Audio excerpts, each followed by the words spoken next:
नमस्कार। आज एक बहुत संवेदनशील मसले पर आपसे बात करेंगे और वो मसला है पेपर लीक का। क्योंकि आज उत्तर प्रदेश के लगभग सभी ज़िलों में जहाँ भी नौजवान हैं, पढ़ने लिखने वाले विद्यार्थी हैं, वो आंदोलन कर रहे हैं। चाहे लखनऊ हो, इलाहाबाद हो, बनारस हो, आगरा हो, प्रदेश का कोई भी ऐसा शहर नहीं होगा जहां पढ़ने लिखने वाले नौजवान आंदोलन न कर रहे हों। और वो आंदोलन हो रहा है अपनी नौकरी, अपने हक के लिए। और वो आंदोलन एक सवाल पूछ रहा है, और ये सवाल देश के हर व्यक्ति को सोचना चाहिए। इस बात को सोचना पड़ेगा आपको कि ये आंदोलन क्यों करना पड़ रहा है। कौन है इस बात का दोषी कि जिस वक्त इन विद्यार्थियों को अपने कमरे में, अपने लाइब्रेरी में, अपने कलम और किताब के साथ होना था, वो धूप में सड़क पर नारे लगाते हुए इस समय को जी रहे हैं। आश्चर्यचकित न होइएगा कि आपको इन विद्यार्थियों को भी अनपढ़ गंवार कह करके अपमानित करने की बातें सुनाई देने लगेंगी। अगर आंदोलन बढ़ेगा तो इनको जेल में डालने, इनके ऊपर मुकदमे करने और इन्हें डराने की भी कोशिश शुरू हो जाएगी। मगर एक बार सोचना चाहिए कि ये आंदोलन कौन लोग कर रहे हैं और क्यों कर रहे हैं। ये इस देश के नौजवान हैं, उत्तर प्रदेश के नौजवान, वो नौजवान जो अपनी काबिलियत और हुनर के दम पर अपना हक मांग रहे हैं। मैंने एक किताब लिखी पिछले दिनों, और मैं उम्मीद करता हूं कि वो किताब आप पढ़ेंगे या पढ़े होंगे, और नहीं पढ़े होंगे तो एक बार उसे मंगा कर पढ़िएगा। उस किताब में मैंने भी अपने उन दिनों को याद किया है, प्रोफेसर के डायरी में, जब बच्चा, पूर्वांचल का कोई बच्चा इलाहाबाद पढ़ने जाता है तो वो केवल एक अपना सपना लेकर नहीं जाता कि उसे जीवन में कामयाब होना है, उसे आईएएस बनना है, उसे पीसीएस अधिकारी बनना है, उसे प्रोफेसर बनना है, या एक अच्छी नौकरी चाहिए। वो सपना एक व्यक्ति का नहीं होता, वो सपना उस बच्चे और उस नौजवान के पीछे सैकड़ों हजारों साल का सपना होता है। जगह जमीन गिरवी रख करके, महिलाएं, माताएं अपने गहनों को गिरवी रख करके, किसी रिश्तेदार से या किसी दोस्त से उधार पैसा लेकर के इतनी छूट बना पाते हैं कि वो अपने बच्चे को पढ़ने के लिए किसी शहर भेज सके, ताकि वो केवल अपने सपने पूरा ना करे, वो उस सपने को भी पूरा करे जो उसके माँ बाप ने, उसके पीढ़ियों ने, उसके तमाम लोगों ने उस सपने को देखा। और इस लिहाज से हम ये गुजारिश करना चाह रहे हैं कि ये जो पूरा मूवमेंट है वो उस सपने के टूटने और बिखरने से पैदा हुआ एक मूवमेंट है। पेपर लीक होना, कल्पना करिए, जिस पेपर को सरकार की जिम्मेदारी है कि बिना लीक हुए पेपर कराया जा सके, ताकि जो विद्यार्थी, जो नौजवान 10 बाई 10 के कमरे में, मेरी किताब में चूंकि किताब का रेफरेंस इसलिए बार बार आ रहा है क्योंकि उस बात को हमने भी महसूस किया, उसी रास्ते चल करके यहाँ तक पहुँचे। अगर इलाहाबाद विश्वविद्यालय न होता, वो इलाहाबाद के सस्ते कमरे न होते, सस्ते जीवन न होता, तो हम पढ़ नहीं पाते। घर से हमारे ज़माने में आज से 10-15 साल पहले 1500 रुपये एक महीने के आते थे, 300 रुपये का कमरा था, और बाकी खर्चे मिला करके हम एक महीने उसको किसी तरह चलाते थे।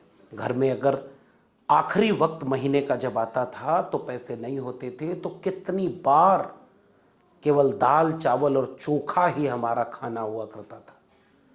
एक ऐसा कमरा जिसमें धूप, हवा और इंसान तीनों के आने के एक ही रास्ते होते थे, और धूप किसी नाराज रिश्तेदार की तरह उन कमरों में आती भी नहीं, मगर उसमें एक विद्यार्थी पढ़ रहा होता है।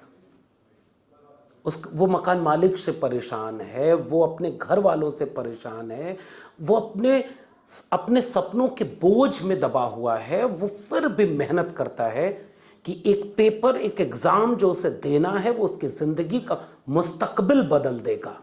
वो दिन रात एक करके अपनी पढ़ाई को पढ़ता है, लेकिन एक समय जब वो तैयार होकर के एग्जाम देने जाए और पता चले कि पेपर आउट हो गया, और साहब जाने कितने पेपर आउट होते रहे, किसी को पता नहीं चलता था। पीछे से दरवाजे से किसी नौकरी का 1 लाख रुपया रेट है तो किसी का 10 लाख रुपए रेट है, और जितने भी प्रतियोगी विद्यार्थी हैं वो इस बात को जानते हैं, फिर भी उन्हें इस बात का इंतजार होता है कि कोई तो पेपर ऐसा होगा जिसमें वो अपनी काबिलियत से, अपने हुनर से एक पेपर क्वालिफाई करके नौकरी मांगेंगे। वो नौकरी की भीख नहीं मांगते।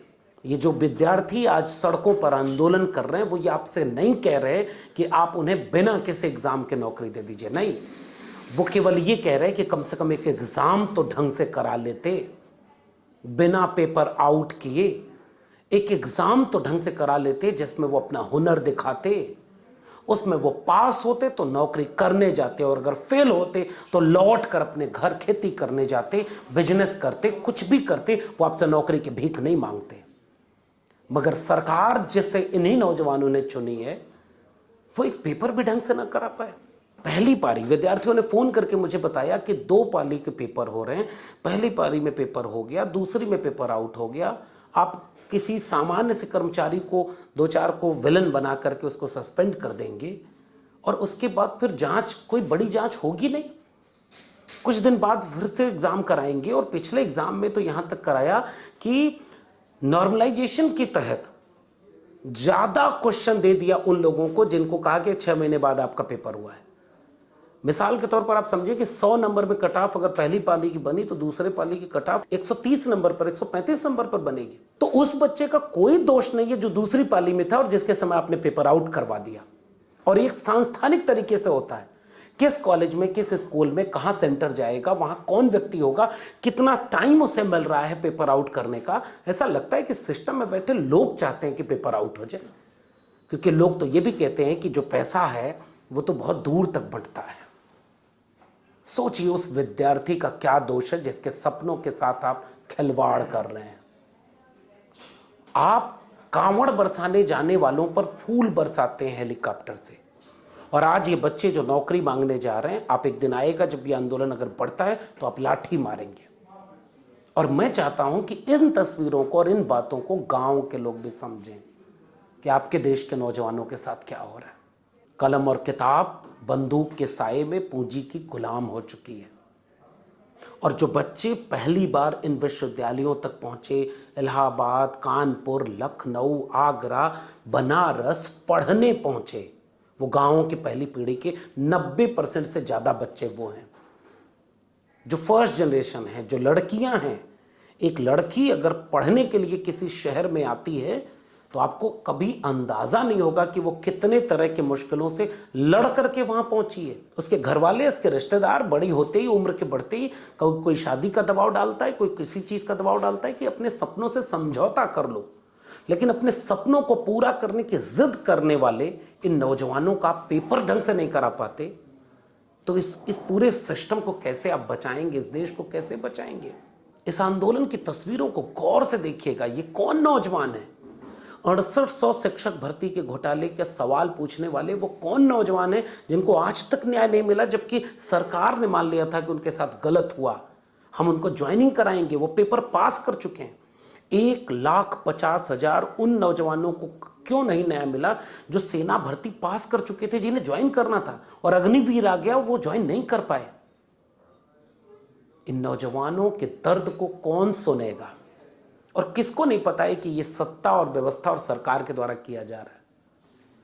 और एक आखिरी बात इन नौजवानों से भी संबोधित करते हुए मैं कहूँगा, पता नहीं आप जब वोट देने जाएंगे या आपके घर वाले, आपके लोग वोट देने जाएंगे, तो इस बात को कितनी दूर तक याद रख पाएंगे कि कम से कम उस सरकार को तो न चुनते जो कलम और किताब, शिक्षा को लेकर के इतनी संवेदनहीन हो।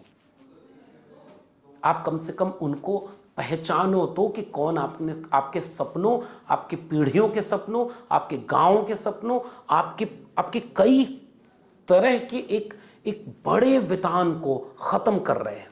इस बात को सोचिएगा कि कितनी वैकेंसी आई। एक तो वैकेंसी 3-3, 4-4, 5-5 साल नहीं आती, आती है तो पूरी नहीं होती। पहले के ज़माने में होता था कि प्री मेंस इंटरव्यू, अब होता है pre mains interview, high court, supreme court, फिर उसके बाद आंदोलन। आपने देश के नौजवानों को यहां पहुंचा दिया।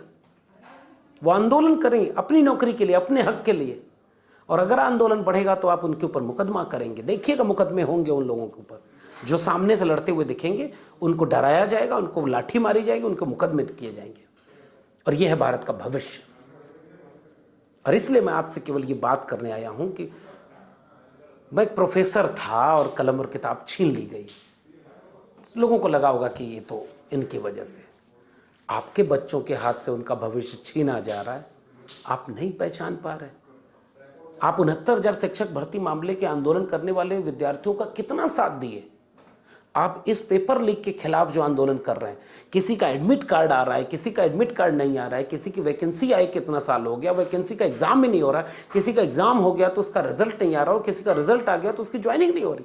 कौन इनका दर्द सुनने को तैयार है? इसलिए हम ये चाहते हैं कि इस बात को आप सुने, सोचें, समझें और अपने नौजवानों का, अपने आने वाली पीढ़ियों के भविष्य का साथ जरूर दें। शुक्रिया।